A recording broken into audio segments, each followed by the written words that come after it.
Hello and welcome to yet another exciting episode of Economics 101 with me, Kurtley Gwindi. Now we get into issues that have to do with our nation, Zimbabwe, where we are and obviously tracking our Vision 2030 and the progress steps that we are taking with our National Development Strategy 1. Now in our nation, Zimbabwe, like any other global economy, it has not been spared from the rise in inflation that has seen global banks tightening monetary policies and raising interest rates to curb soaring prices. The Zimbabwe industry has also not been spared by the reeling economic sanctions that have seen a number of local industries closing down. However, the coming in of the Second Republic with the engagement and re-engagement mantra has seen a positive growth in the Zimbabwe industry, with investors coming in to reopen some of these closed industries. Recently, we have seen the opening of the Kamativi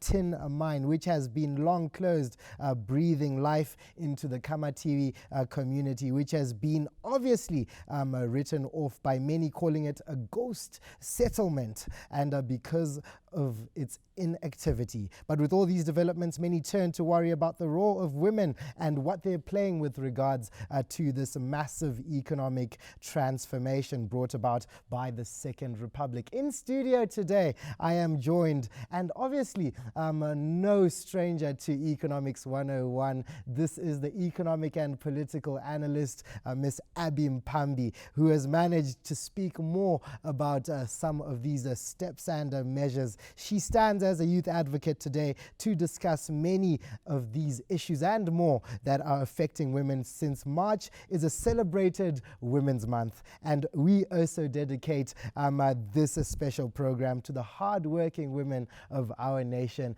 Zimbabwe. Miss Abby, let me start by saying to you, Happy Women's Month. Thank you so very much. We welcome that as women absolutely, of this country. Absolutely, and indeed, we do welcome you to Economics 101. Now, we get right into it, where we start by asking you, and obviously our viewers would like to know, what would you commend about the involvement of women in the mainstream economy, and are they being offered enough opportunities in the various areas of the national economy? Well, thank you so very much. I'll quickly say that speaking about the national economy, it's a question of the national constitution framework itself recognizing the importance of women. You'd realize that in chapter 2.17, chapter 2.0 of the very same constitution, we speak to issues of women empowerment and youth empowerment respectively. And speaking even about the issues of the women's rights in chapter 56, all that indicators, particularly policy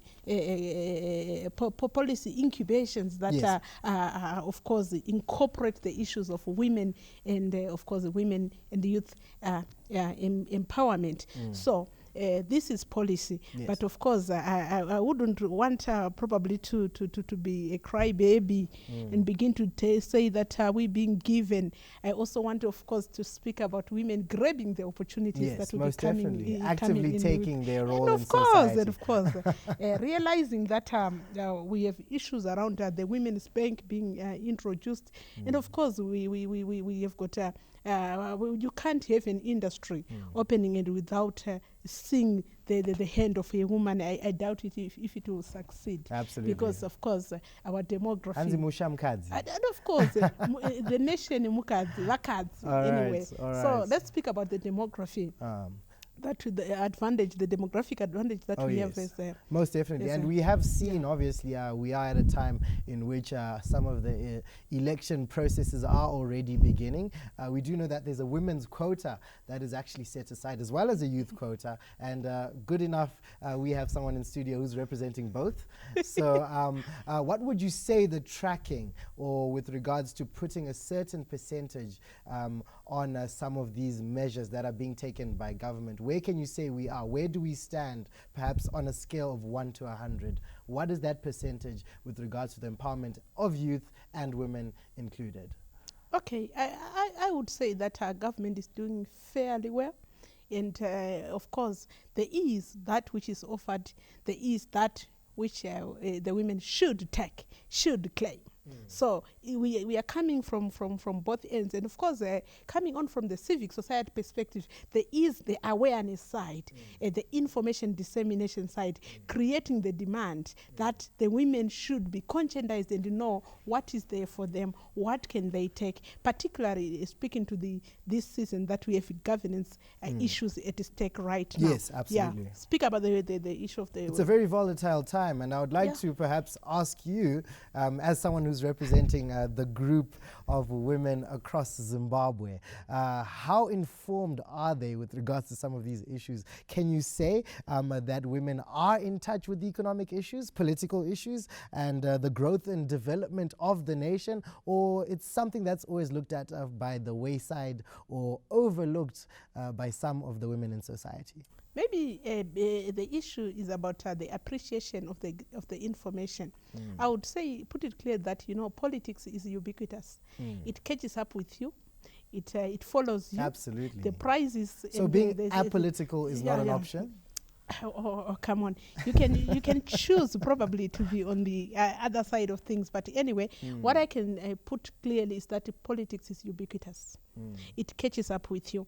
What then differs is the level of consciousness that we may be having to say, and the level of appreciation of the role that you then need to play in the very same politics, because it is politics that defines who gets what, when, and how. So you would realize that as the women, we need simply probably to advocate them and make them understand the different roles at different levels which they can play in the political divide. And of course, not only as voters, and of course we appreciate the women's quota, which we lobbied for anyway, and which we even lobbied for to make sure that there's an extension, and now come the youth quota. All right. Yeah, absolutely. Most definitely. A youth quota, women's quota. It is Women's Month, and we recently just celebrated Women's Day. In studio, I am joined by Miss Mupambi, who is speaking all things to do with the contribution of women as well as youth as an economic and political analyst. Please do stay tuned. This is Economics 101.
And thank you very much for staying with us. This is Economics 101, where we track the progress of the Vision 2030, the agenda that is making sure that we achieve an upper middle income economy, as well as the National Development Strategy 1. But today in particular, since it is Women's Month, we are taking a look at all things to do with what women, as well as the youth, have contributed with regards to some of these ongoing projects in our beloved nation, Zimbabwe. And to help me unpack is Miss Mupambi. Thank you very much for staying with us, Miss Abby. Thank you so very much. Most definitely. And we were tracking issues to do with some of the quotas as well as agendas that have been set by our governance to ensure that no one is left behind with regards to contribution to our gross domestic product as well as the leadership itself. But I would like to ask, perhaps as someone who is so much within youth empowerment groups, we have seen a lot of groups under different banners like women in mining. We know young women for economic development, women in farming, as well as young people. We know there's even AMA 2K groups that are also lobbying for economic development. In your view, are these pressure groups, as we would like to call them, servicing women to their economic satisfaction? What would you say?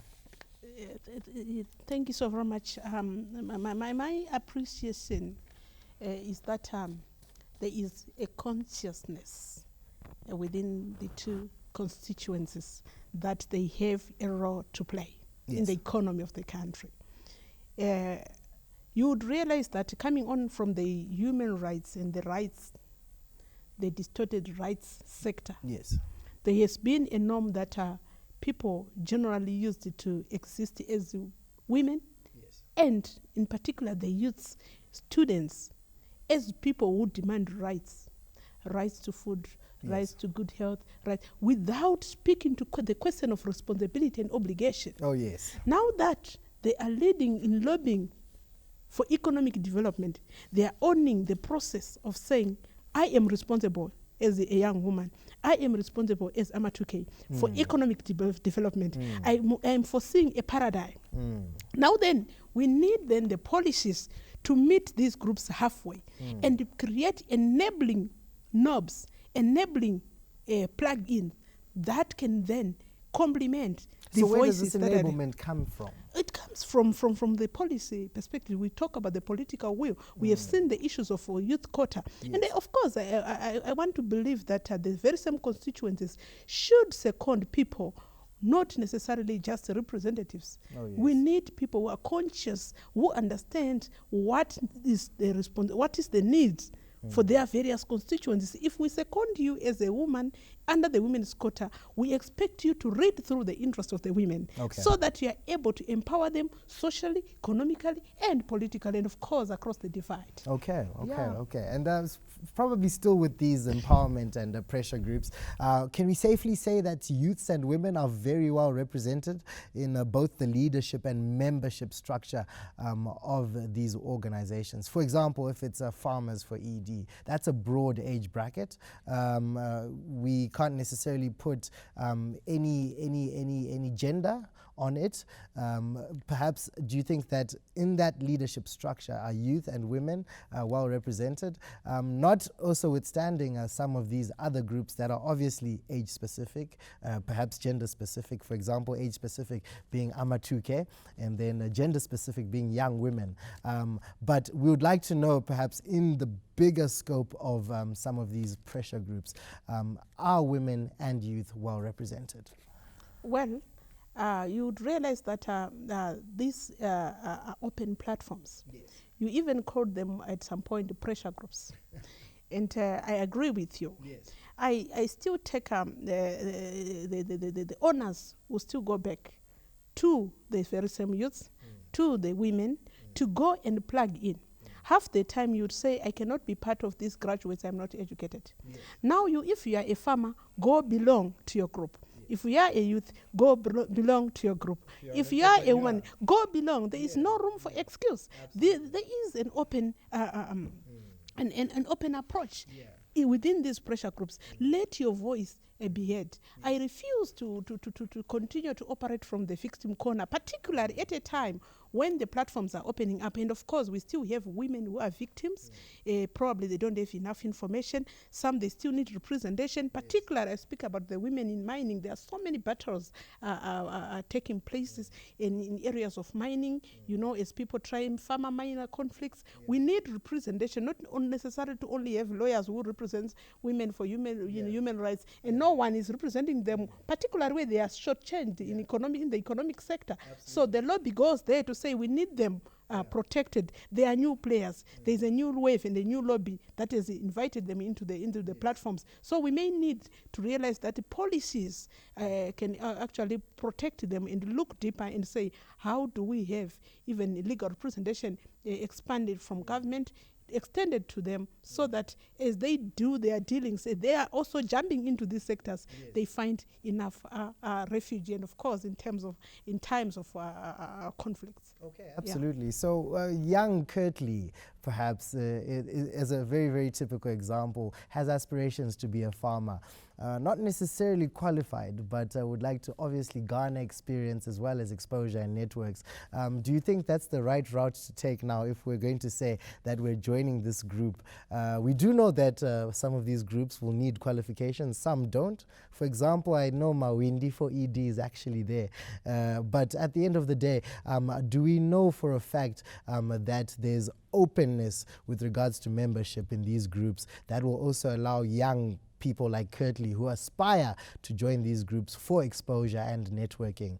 Is it open? Is it an open ground, or do you say that firstly, show us what you've done? I don't think the issue with these particular groups, which are not even different from the civic society groups, is a question of affiliation. Affiliate in your area of interest, in your area of capacity, in an area where you think you need also to be complemented. And of course, you must own your vision within the framework of the national vision. Of course, we pour into the national vision at the end of the day. If you look at the NDS1, it is actually opening up everyone to do something towards the major vision in NDS1, pouring into NDS2, and of course Vision 2030. You realize that it's a holistic approach, but it is not forcing you to say, come under Farmers for ED. Are you a farmer? Are you interested in farming? Come, you look, I am saying the coming in of various platforms should be an advantage for everyone to say, at least I must belong somewhere. Absolutely. In line with what you want. In line with your areas of expertise, areas of exposure, and of course, you build within the networks. Absolutely. We are now in this century where networking and networks matters most. I'll give you an example. I was challenged when I visited one company, a very technical construction company, and only to realize that there were more female representation in a construction company frontline. Female representation, I'll mention for a fact. I tell you, engineers, artisans, I find young girls making bills of quantities for quite big structures. I saw young girls. So there's no limit. We are talking about the Kamativi right now. There is no limit. So I think the spaces are opening up now to allow the women to explore. Most definitely, and leaving no place and no one behind. Typical examples coming there from Miss Abby. Most definitely, Economic 101 unpacks some of these very rare but special as well as heavily contributing to our nation issues here on Economics 101. You are tuned in, and please make sure you don't go away. We'll be back with more.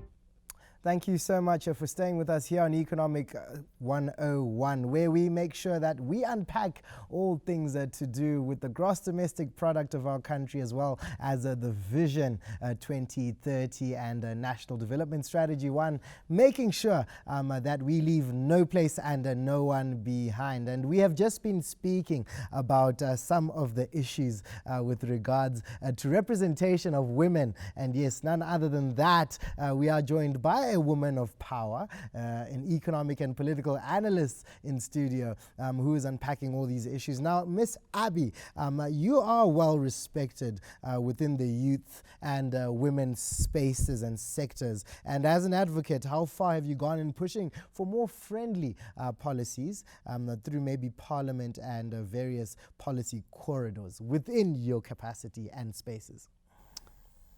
It has become a daily bread, and I repeat that the youth quota would not have been recognized without the advocacy of such voices, and the women's quota would not have been extended without such respectively.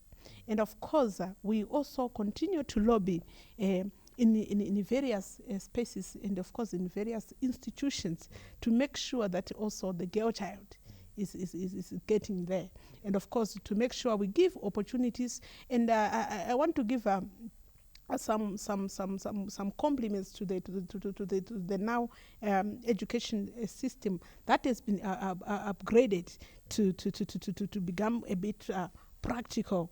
And of course, we are trying with the issue of the color that is taking the adults back to school now.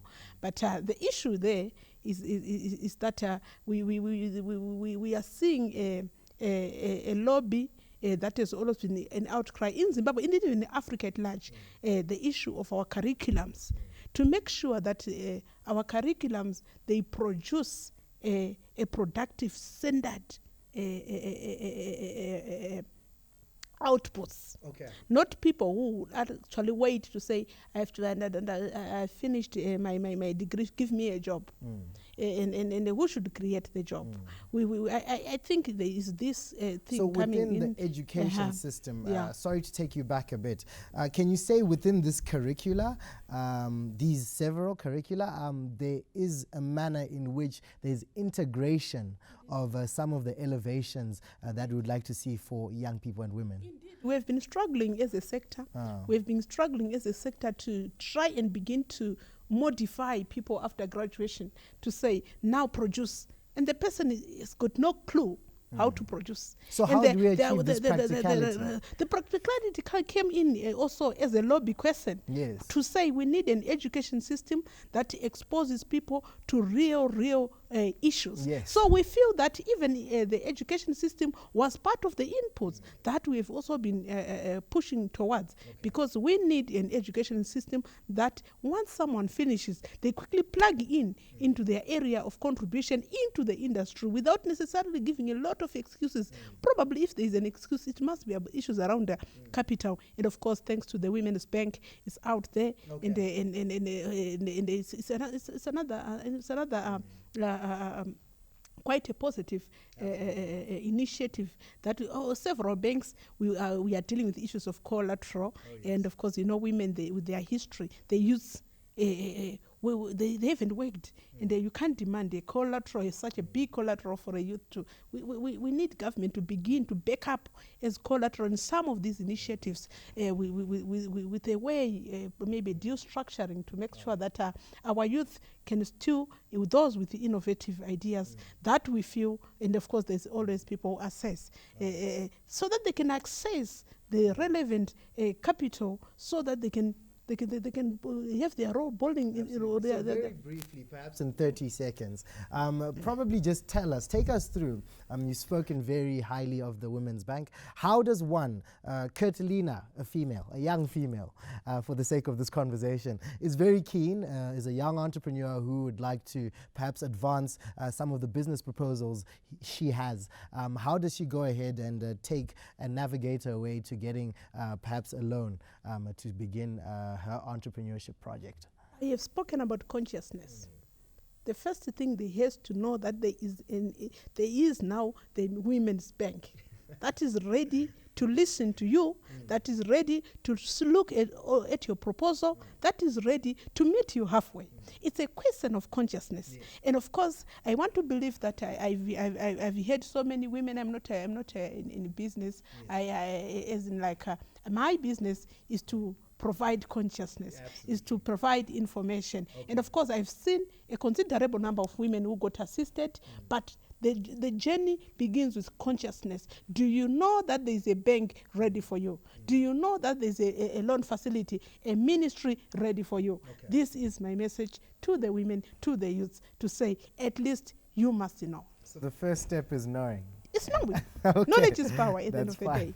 Most definitely. And the last time we had a conversation as we wind up our talk, Miss Abby, we spoke at length about how much young people, the youth, are involved in drugs and perhaps organization and advocacy around it, this war against drugs. We know how young people are really, really consciously engaging. I remember speaking on National Youth Day, and we were still speaking within that theme of fighting drug abuse. This is an election year, and Zimbabwe is holding general elections sometime this year. And we also do know that the young people play a huge role with regards to making sure that, these right leaders are put in position. How best can we fight this war? We need a very holistic approach, and like the theme, leaving no one, no place behind. Yes. I'll openly say that I sit in one of the boards within the Youth Advocates for Reform, the democracy, that's YAD.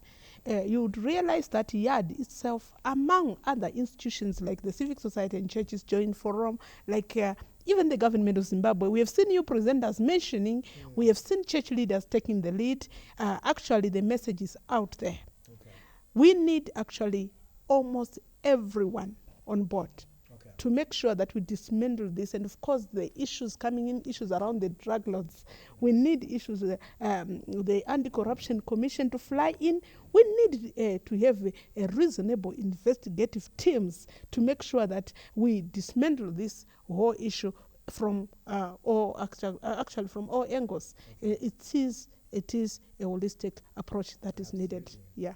A holistic approach has been spoken about here by Miss Abby Mupambi, an economic as well as political analyst. And most recently, she's come into studio wearing a hat and jacket of a youth and a women advocate. And most definitely, it's a pleasure to have you in studio today. Thank you so very much. Most definitely. This is Economics 101, as you can see, an insightful as well as concise conversation to do with the contribution of youth and women here in Zimbabwe with regards to achieving the National Development Strategy 1, which is the government's 5-year economic management master plan through to year 25, whose goal is to achieve socio-economic growth and has also been reportedly growing on a positive trend, and most definitely with young people like Abby Mupambi, we do appreciate that we are on the right trajectory. This has always been an exciting episode with me, Kurtley Gwindi, and most definitely you can always catch Economics 101 here on a Z.B.C TV from the News and Current Affairs desk, from myself and the crew behind the scenes. It is a very good day, and God bless Zimbabwe.